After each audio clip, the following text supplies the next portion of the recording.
दोस्तों नमस्कार। कैसे हैं आप लोग? आशा करता हूँ सभी ठीक होंगे। दोस्तों,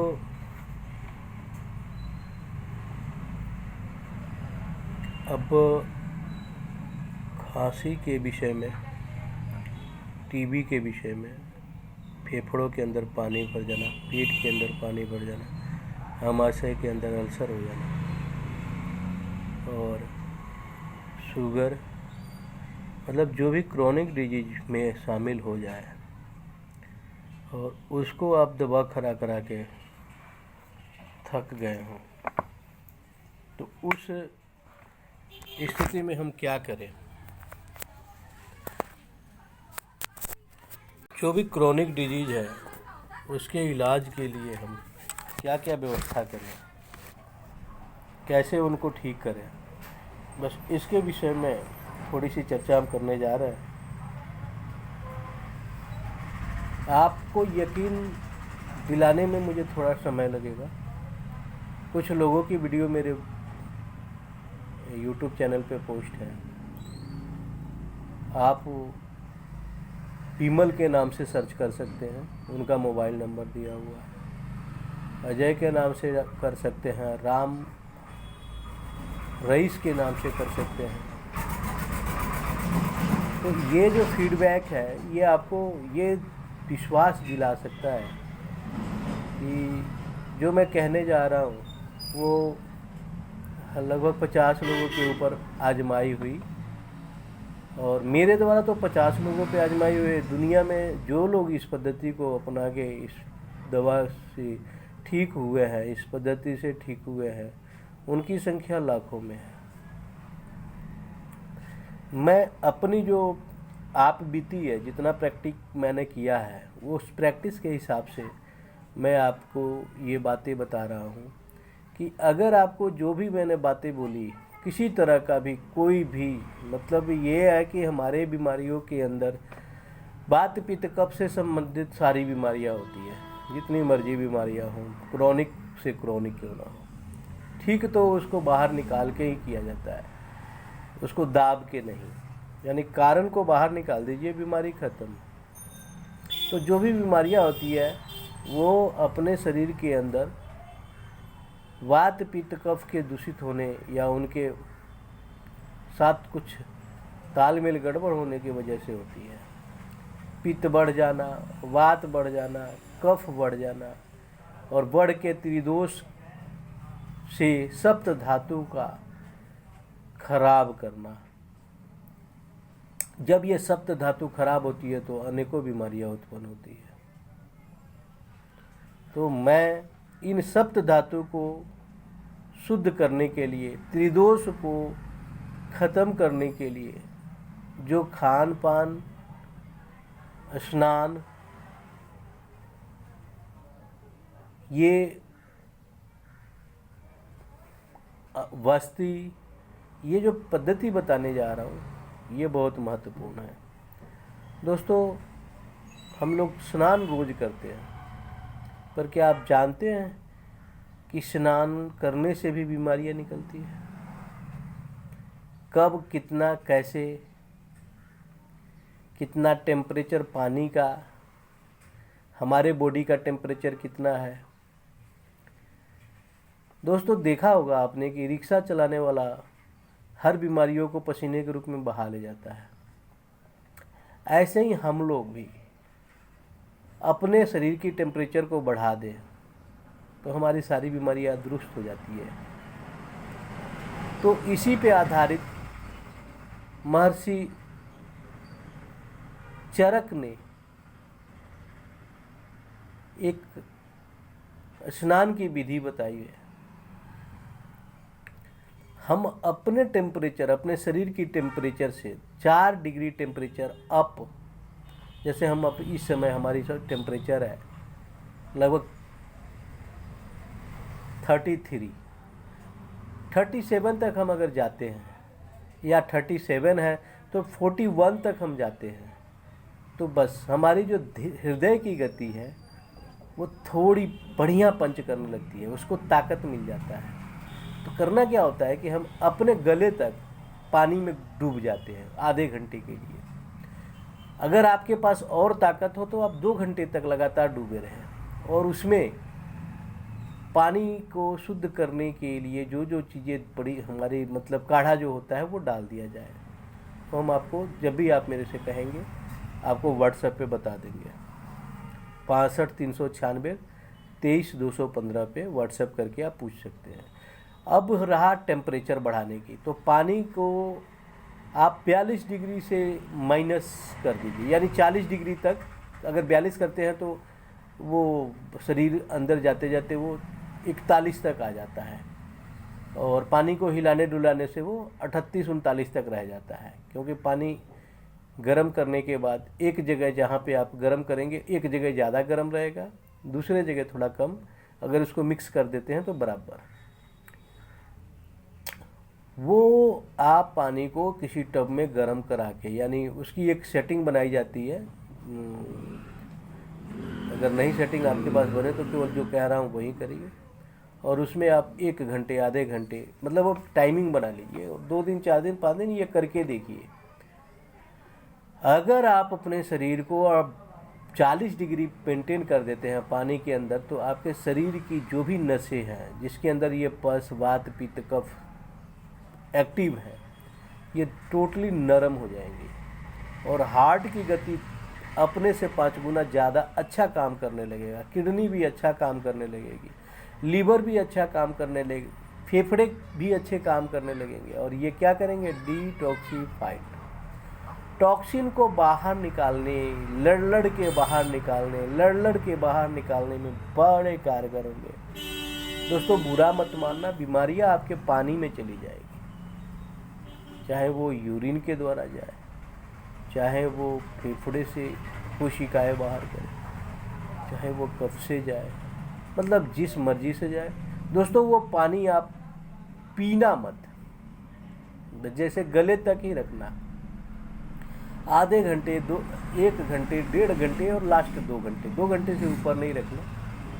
और पाओगे कि आपके शरीर की जितनी भी गंदगियाँ थी, जितनी भी बीमारियाँ थी, पोटेशियम था, शुगर था, यूरिया थे, ट्राइग्लिसराइड था, कोलेस्ट्रॉल थी, वो फंस के इधर उधर करके बाहर निकलने की कोशिश करने लगे।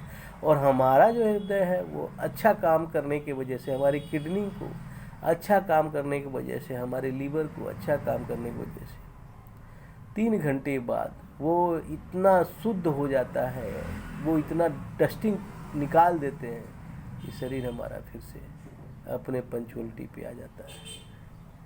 मित्रों, मैंने जब ये काम किसी गरीब, चलो गरीब तो कोई भी नहीं है क्योंकि ये शरीर है कितने ट्रिलियन डॉलर की है इसकी जो कीमत है वो हम लोग आंक नहीं सकते। तो हम इस शरीर के अंदर कोई ऐसी चीज़ें डाल देते हैं, नशा, खाने पीने में गंदी चीज़ें,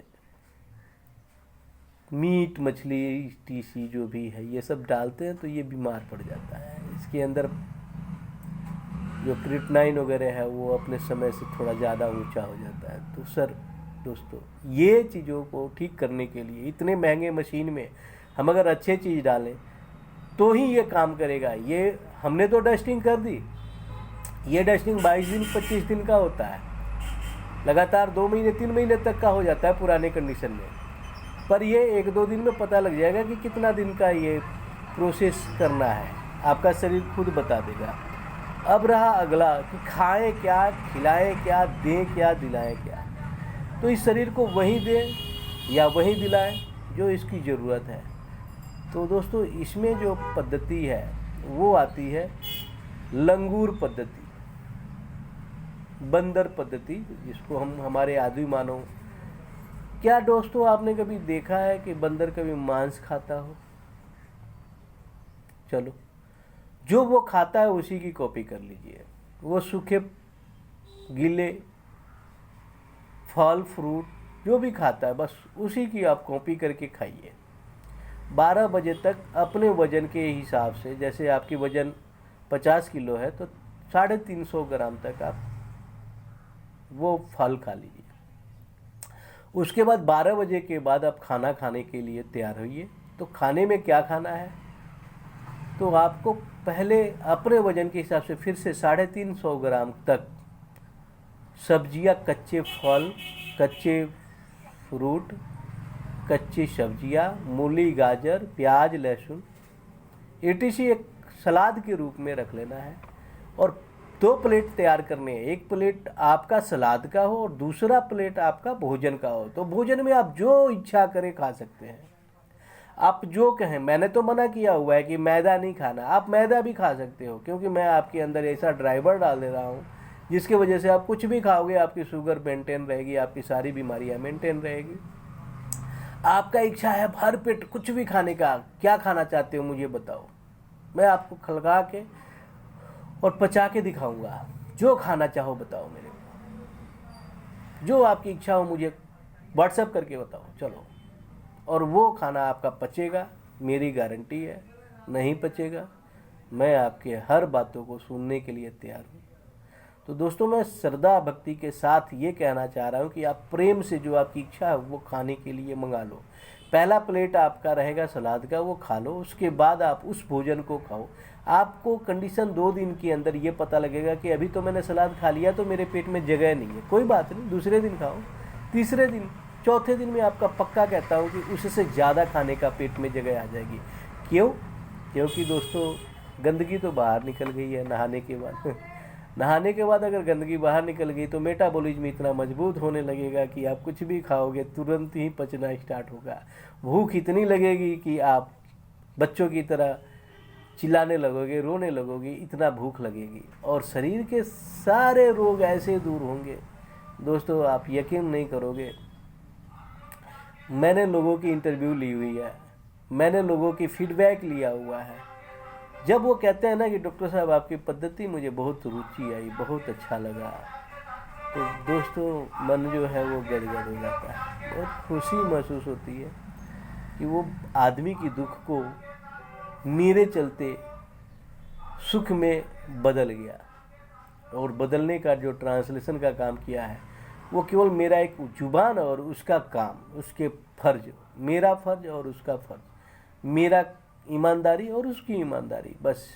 क्योंकि दोस्तों, सब कुछ में आप बेईमानी कर सकते हो, पर इस काम में बेईमानी करोगे तो अपना ही नुकसान होगा। मैंने क्या बोला उसको कि भाई तेल को जला के मत खाओ, तेल जो खाओ वो एकदम नेचुरल तरीके से निकला हुआ हो।